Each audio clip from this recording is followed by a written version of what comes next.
Bienvenue à cette revue des marchés boursiers Cachemire du vendredi 29 août 2025. Présentation notamment de Frédéric Turcotte, conseiller financier. Vous n'avez pas de conseiller financier en 2025, ça vous en prend un.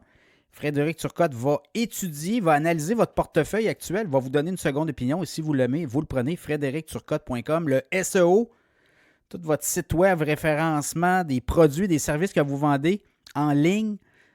C'est très important maintenant. Le chat GPT, les moteurs de recherche de l'intelligence artificielle amènent beaucoup de clients. Vous devez être présent sur ces plateformes-là.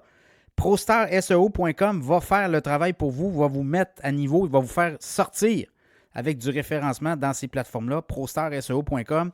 Également l'infobref.com, l'infolette. L'infobref en 5 minutes, rapidement, tous les matins. Recevez du lundi au vendredi et recevez l'information que vous voulez, que vous pouvez avoir rapidement, économique et politique, infobref.com pour abonnement dans le lien du podcast actuel.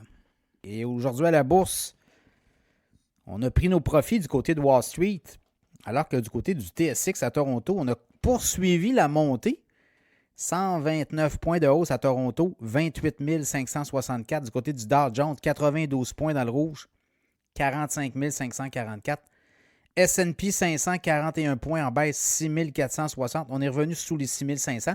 Nasdaq, 249 points en baisse, 21 455. Et si vous regardez le pétrole, 63 cents à la baisse, 63,97 US, le baril de référence WTI. Bitcoin, là, ça descend solide, là, 107 821. Il y a un nettoyage clair. On était à 112 500 ce matin et là, on est rendu à 107 800. Est-ce qu'on déclenche des positions? Je pense que oui. Donc, on force des ventes et là, on ramasse à rabais. Là. C'est un peu ça qu'on voit. Après ça, Ethereum, 4323. On était à 4500 ce matin. Là aussi, ça suit la tendance des cryptos à la baisse. 3446,50 l'once d'or en hausse de 30,40 $. L'once d'or s'approche tranquillement, 3500. On l'a dans la mire. Est-ce qu'on va être capable d'aller le chercher la semaine prochaine? On va le voir. Donc, pour le reste, on a pris nos profits. Hein. Lundi, c'est fermé. Les places boursières sont fermées. Fête des travailleurs, fête du travail au Québec, au Canada, aux États-Unis aussi.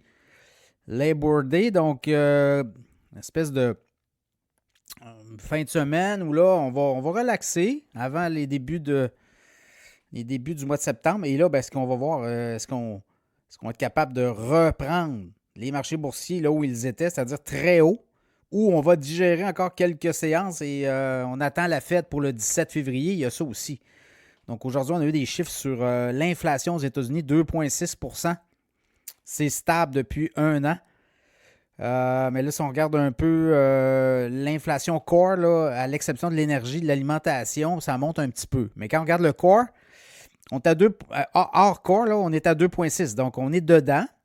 Est-ce qu'on pourrait faire mieux? Oui.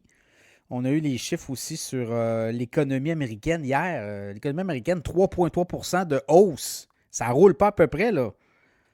Au Canada, on a eu les chiffres ce matin, moins 1,6 le PIB canadien. Donc, l'économie canadienne est dans le trouble, alors que du côté américain, ça carbure.